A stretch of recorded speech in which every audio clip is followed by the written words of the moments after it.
আসসালামু আলাইকুম। আমার ছেলের হঠাৎ করে ওর নানুর বাসায় কালো মিষ্টি খেতে ইচ্ছে হয়েছে।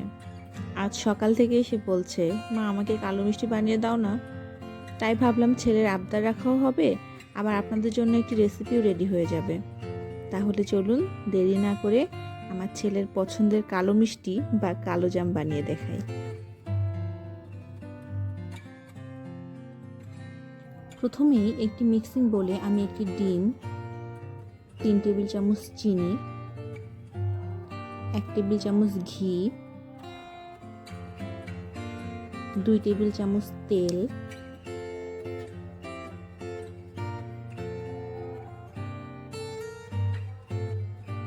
ও সামান্য এলাচ গুঁড়া দিয়ে ভালো করে মিশ্রণটি রেডি করে নেব।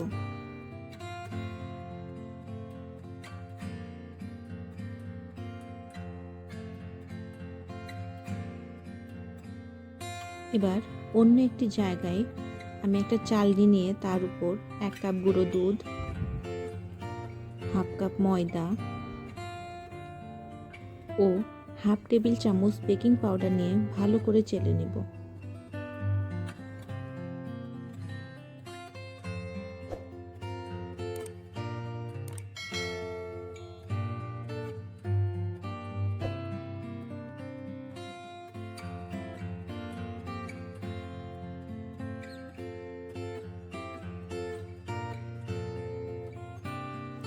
শুকনো উপকরণগুলো চালা হয়ে গেলে ডিমের মিশ্রণটা শুকনো উপকরণের মধ্যে দিয়ে একটা ডো বানিয়ে নেব।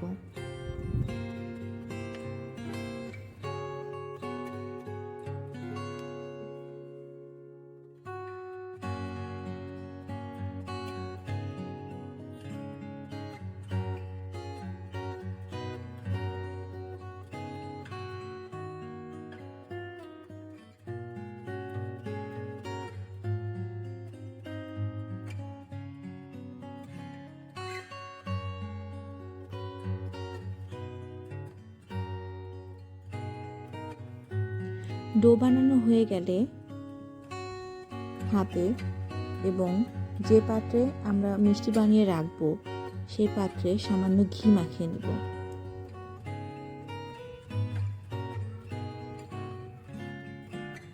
এবার ডো থেকে অল্প অল্প লেচি কেটে নিয়ে আমি মিষ্টির শেপ দিব।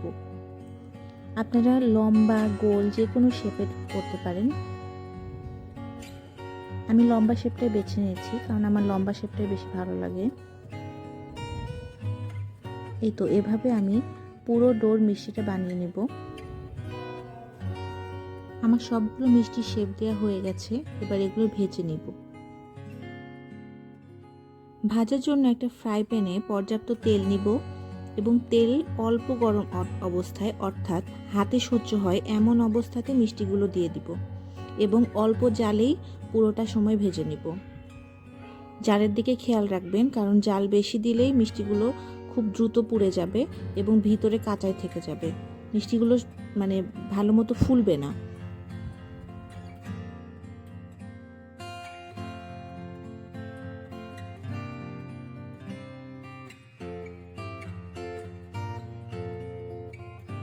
মিষ্টিগুলো যখন তেলের উপর এরকম ভেসে উঠতে শুরু করবে তখন একটা স্প্যাচুলার সাহায্যে এগুলো উল্টে পাল্টিয়ে দিবেন এবং ফ্রাই প্যানটা ধরে একটু ঝাঁকিয়ে দিবেন।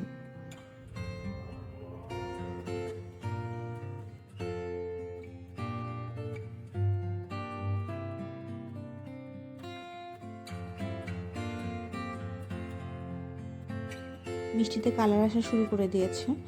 এই সময় আপনারা অনবরত নাড়াচাড়া করে এদিক ওদিক ভালো করে সমান কালার আনার চেষ্টা করবেন, না হলে এক পাশে থেকে গেলে এক পাশই পুড়ে যাবে, অন্য পাশে কালার আসবে না।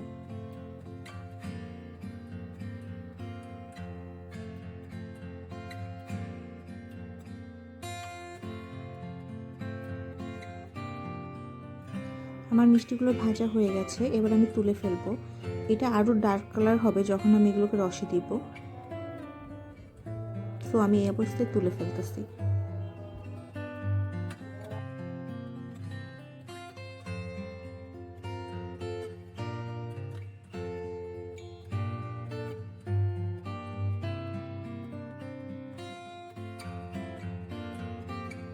মিষ্টিগুলো ভাজা হয়ে গেলে অন্য আরেকটি পাত্রে 2 কাপ চিনি ও 3 কাপ পানি দিয়ে বলক আসা পর্যন্ত ওয়েট করব।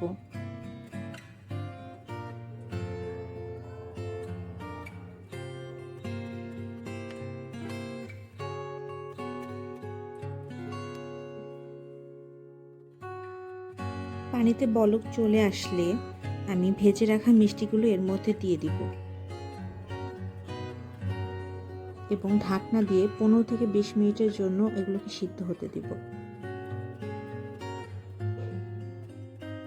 10 মিনিট পর এসে আমি এভাবে মিষ্টির পাত্রটাকে একটু দুলিয়ে দিয়ে যাব। এতে মিষ্টিগুলো ঘুরতে থাকে এবং রসটা ভালো করে অ্যাবজর্ব করতে পারে।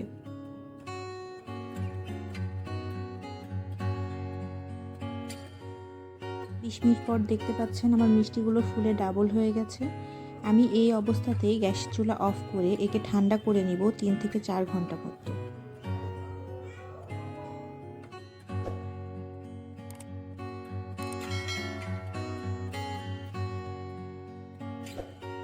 এগুলো ঠান্ডা হয়ে গেলে আমি এভাবে প্লেটে সার্ভ করে নিয়েছি। আমি এখানে গুঁড়ো দুধ দিয়ে এই গুঁড়ো দুধের সাথে সামান্য ঘি মিশিয়ে একটা ইনস্ট্যান্ট মাওয়া তৈরি করেছি। দেখুন আমি কিভাবে মিষ্টিগুলো মাওয়ার মধ্যে গড়িয়ে নিচ্ছি। দেখুন মাত্র 1 কাপ গুঁড়ো দুধে কতগুলো মিষ্টি তৈরি হয়ে গেল। আমার আজকের রেসিপিটা আপনাদের ভালো লেগে থাকলে অবশ্যই লাইক কমেন্ট দিয়ে আমার পাশে থাকবেন। আমার চ্যানেলটি অবশ্যই সাবস্ক্রাইব করবেন। আজ তাহলে এ পর্যন্তই, দেখা হবে অন্য কোনো রেসিপি নিয়ে। সে পর্যন্ত আল্লাহ হাফেজ।